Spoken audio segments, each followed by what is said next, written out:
परमेश्वर के नाम के धन्यवाद हो।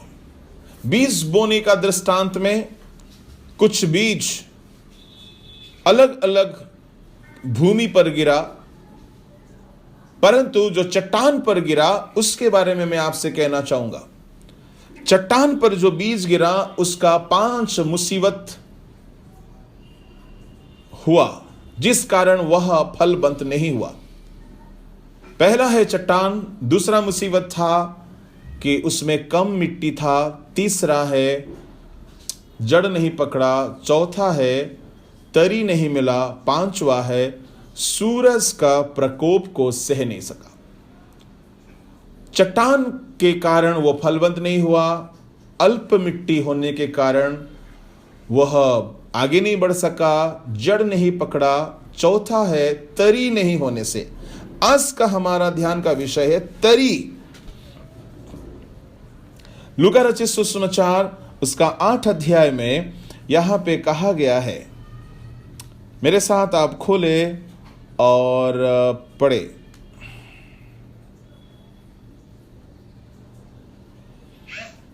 मैं पढ़ता हूं, आप सब ध्यान से सुने। एक बोने वाला बीज बोने निकला, बोते हुए कुछ मार्ग के किनारे गिरा और रौंदा गया, और आकाश के पंछियों ने उसे चुग लिया। कुछ चट्टान पर गिरा और उपजा, परंतु 6 पद में लिखा है, परंतु तरी ना मिलने से सूख गया। आज का ध्यान का विषय है, हमारी जिंदगी तरी से भरा हुआ होना चाहिए। आप अगर धान के खेत में गए होंगे तो धान के जो खेत होता है उसमें पानी एकदम भरपूरी से रहना चाहिए, और उसको पहले हल जोत करके मिट्टी को नरम बनाया जाता है, और उस नरम मिट्टी में पानी बिल्कुल मुहामुह भरा हुआ रहता है, पानी उसमें एकदम भी कम नहीं होता है। तो मिट्टी नरम हो करके, गीला हो करके, पानी के साथ मिल करके एक तरी सा बन जाता है। ये तरी शब्द हम लोग कहाँ कहाँ इस्तेमाल करते हैं? जब खाना बनता है, घर में रसोई होता है, और घर में जब किसी तरह के पकवान बनता है तो खास करके जो ग्रेवी वाला होता है तो हम बोलते हैं ना, थोड़ा तरी लेके आओ। तो तरी यानी किसी तरह का एक गीलापन, जो कि एक गाढ़ा गीलापन है। तो यहां पर इस बीज जो बोया गया है उसको तरी नहीं मिलने से वो सूख गया। मेरे प्रभु के लोगों, हमारी जिंदगी में तरी की जरूरत है। तरी अगर हमें नहीं मिलेगा तो हम भी सूख जाएंगे। ये तरी क्या चीज को दर्शाता है? आप अगर यूहन्ना का सुसमाचार को पढ़ोगे, वहां पे तरी के बारे में जिक्र किया गया है। मैं आपके लिए यूहन्ना का सुसमाचार उसका 15 अध्याय को पढ़ने के लिए कहना चाहूंगा। अगर किसी के पास बाइबल है, यूहन्ना उसका 15 का 6 में ऐसा लिखा है, मैं खुद पढ़ता हूं, आप लोग बिल्कुल गौर से सुनिएगा। ये तरी के नहीं होने से सूख जाता, इसको प्रभु जी क्या हमें समझाना चाहते हैं? 6 पद में ऐसे लिखा है, यदि कोई मुझ में बना ना रहे तो वह डाली के समान फेंक दिया जाता है और सूख जाता है। कुछ बीज गिरे चट्टान पर, और चट्टान में मिट्टी कम होने से, तरी नहीं होने से सूख जाता है। उगा तो था, थोड़ा दिन के लिए उगा तो था, परंतु तरी नहीं मिलने से सूख गया। प्रभु के लोगों, ये तरी का मतलब क्या है मैं आपको आज बताना चाहता हूं। आप बिल्कुल गौर से सुनिएगा। तरी नहीं मिलने से जो सूख जाता है, यूहन्ना 15 का 6 में कहा गया है, यदि कोई मुझ में बना ना रहे तो वह डाली के समान फेंक दिया जाता और सूख जाता। अगर कोई प्रभु में बना ना रहे तो प्रभु क्या करेगा? उसको काट देगा, फेंक देगा, वह सूख जाएगा। कहने का भाव क्या है? तुम मुझ में बने रहो, मैं तुम में बना रहूं तो तुम बहुत फल लाओगे। अगर कोई मुझ में बना ना रहे तो उसको काट दिया जाएगा, फेंक दिया जाएगा, वह सूख जाएगा, ड्राई हो जाएगा, उसमें और कभी फल नहीं आ सकता, फूल नहीं आ सकता, गुलशन नहीं हो सकता, उसका कोई भविष्य नहीं हो सकता, उसमें डालियां नहीं पनप सकता, उसमें पत्ते नहीं आ सकते, उससे कोई काम नहीं हो सकता, क्योंकि वो कट गया है, वो काट दिया गया हुआ डाली है, वो सूख जाता है। प्रभु ने कहा अगर तुम मुझ में बने ना रहो तो तुम भी सूख जाओगे। तरी नहीं होने से पथरीली भूमि पर गिरा हुआ बीज जो उगा भी था वह सूख जाता है। यहां प्रभु जी कहते हैं तुम मुझ में बने नहीं रहोगे तो सूख जाओगे। इसका मतलब है यह तरी किस बात को दर्शाता है? प्रभु में बने रहना। अगर कोई प्रभु में बना नहीं रहता है वो सूख जाएगा। मेरे प्रभु के लोगों, ये तरी का आत्मिक अर्थ है कि we must abide our self in the lord. हमें परमेश्वर में बने रहना होगा। मैं प्रेयर करने की बात नहीं कह रहा हूं। प्रेयर तो हम आधा घंटा के लिए करते हैं, हम प्रेयर तो 1 घंटा के लिए करते हैं। मैं वर्शिप की बात भी नहीं कर रहा हूं। वर्शिप तो हम बहुत कम करते हैं। कभी कभी मूड हुआ तो कर लिए, कभी कभी मूड हुआ तो गा लिए, कभी कभी बैठ करके आधा घंटा वर्शिप कर लिए। यह प्रभु में बना हुआ नहीं है। मैं बाइबल पढ़ने की बात भी नहीं कर रहा हूं। हम आधा घंटा, 1 घंटा, पौने घंटा, सवा घंटा, 1.5 घंटा, 2 घंटा बाइबल पढ़ सकते हैं। हम मीटिंग अटेंड करने की बात भी नहीं कर रहा हूं। मीटिंग अटेंड तो इस्करियोत यहूदा भी करता था। यीशु मसीह के साथ तो इस्करियोत यहूदा भी था। क्या वो यीशु के साथ बना हुआ था? नो। मिनिस्ट्री तो सिमसोन भी कर रहा था। क्या प्रभु में बना हुआ था? नो। एक बाइबल में एक बंदा है जो प्रभु में सर्वदा बना हुआ रहता था और उस बंदा का नाम है एलिया। वो कहता है मैं नित्य जिसके सामने खड़ा रहता हूं, मैं नित्य उसके सामने खड़ा रहता हूं। अगर आप पहला राजा उसका 18 अध्याय का पहला पद और पहला राजा 17 अध्याय का पहला पद को पढ़ोगे, वहां एलिया कहते हैं मैं नित्य नित्य जिसके सामने खड़ा रहता हूं। राजेश जरा सा निकाल के पढ़ सकते हो तो जल्दी से पढ़ो।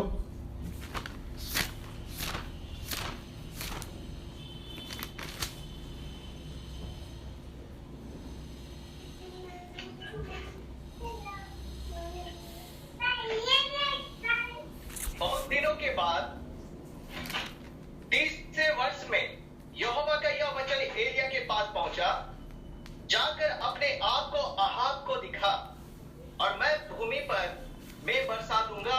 17 का 1 अपने आप 17 का 1 तिस्बी एलिया जो गिलाद के परदेशियों में से था, उसने अहाब से कहा इस्राएल का परमेश्वर यहोवा जिसके सम्मुख में उपस्थित रहता हूं, उसके जीवन की शपथ इन वर्षों में मेरे बिना कहे ना तो मेघ बरसेगा और ना ओस पड़ेगी। यहां पे कहता है मैं जिसके सामने मैं उपस्थित रहता हूं। एलिया कहता है मैं उस परमेश्वर के सामने मैं सर्वदा उपस्थित रहता हूं, मैं उसके सामने सर्वदा खड़ा रहता हूं। वो जो शब्द लिखा गया है वो मुझे बहुत अच्छा लगता है। वहां जो शब्द वो इस्तेमाल करके कहता है, तिस्बी एलिया जो गिलाद के परदेशियों में से था, उसने अहाब से कहा इस्राएल का परमेश्वर यहोवा जिसके सम्मुख मैं उपस्थित रहता हूं, मैं प्रेजेंट रहता हूं। कहां पे? गॉड्स प्रेजेंस में। मैं उसके सम्मुख में उपस्थित रहता हूं, मैं उसके हजूरी में उपस्थित रहता हूं। मेरे प्रभु के लोगों, प्रभु की उपस्थिति में एलिया सर्वदा बना रहता था। एलिया प्रेयर करने की बात तो करमिल पर्वत में किया और कहीं कहीं वो प्रार्थना किया, पर वो प्रभु की उपस्थिति में कंटिन्यूअली बना रहता था। उसको प्रभु के प्रेजेंस में बने रहने के लिए गीत का जरूरत नहीं था। प्रभु की उपस्थिति में बने रहने के लिए एक झुंड का जरूरत नहीं था। प्रभु की उपस्थिति में बने रहने के लिए किसी का सलाह का जरूरत नहीं था। उसके खुद के अंदर मानो कि एक डायनामाइट एनॉइंटिंग है, खुद के अंदर एक सेल्फ रिवाइवल है, खुद के अंदर एक आत्म जागरण है कि कोई रहे या ना रहे, वह सर्वदा प्रभु के साथ बना हुआ रहता था।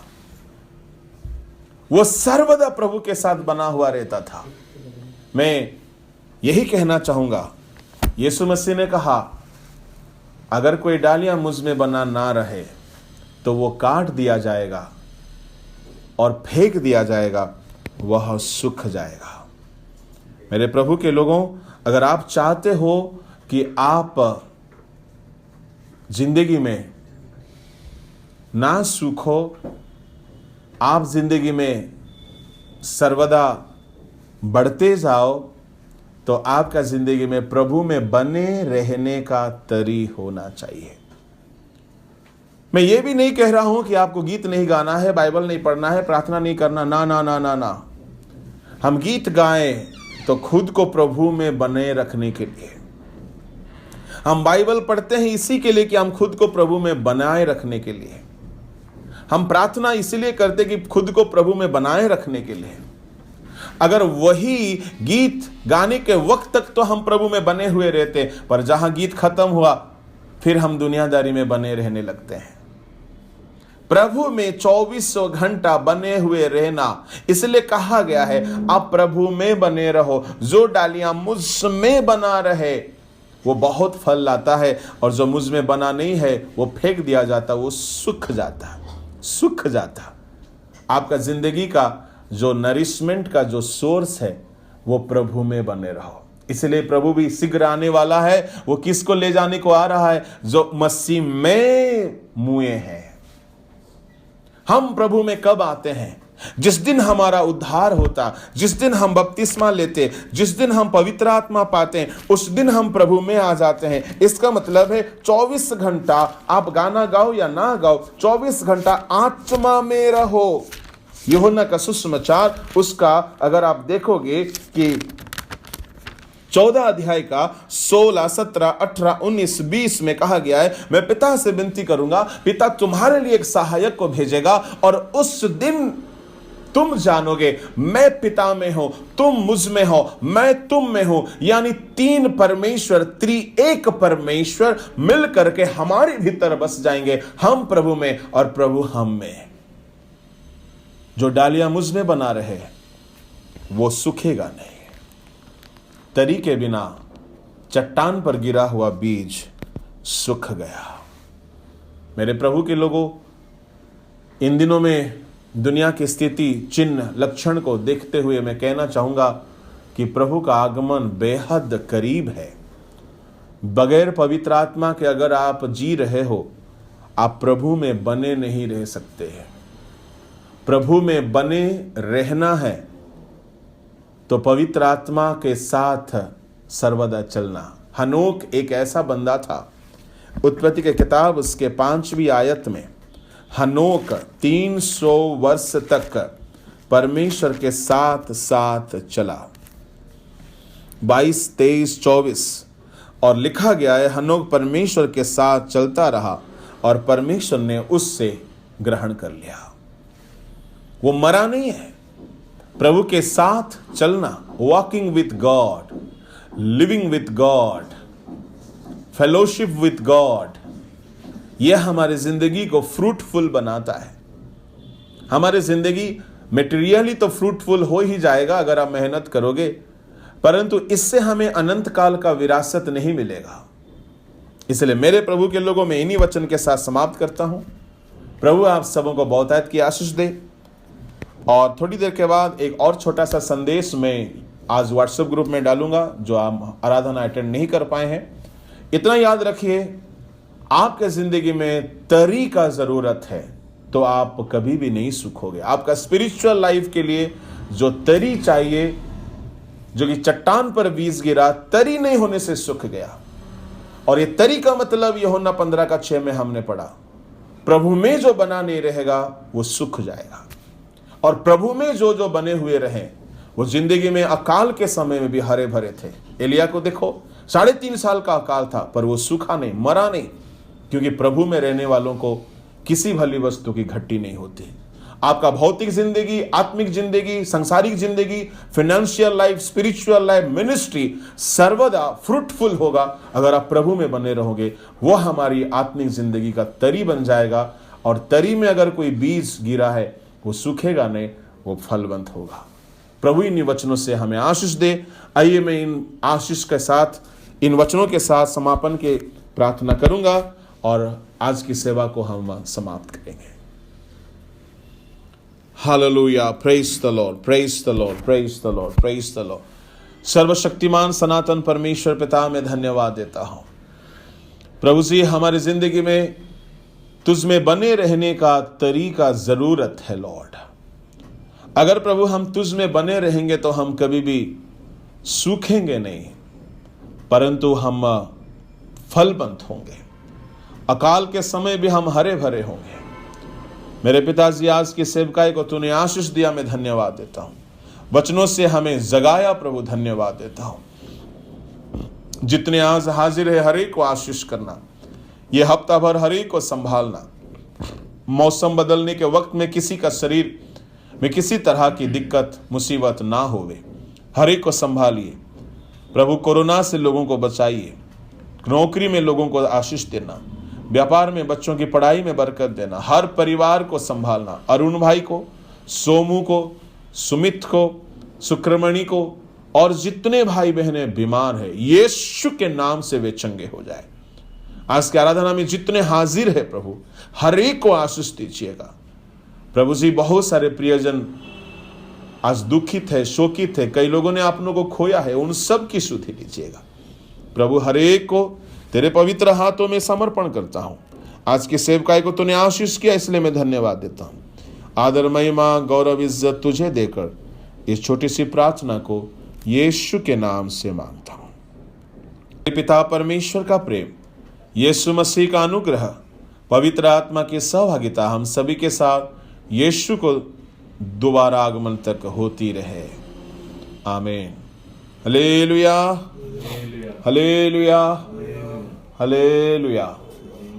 Praise the Lord, praise.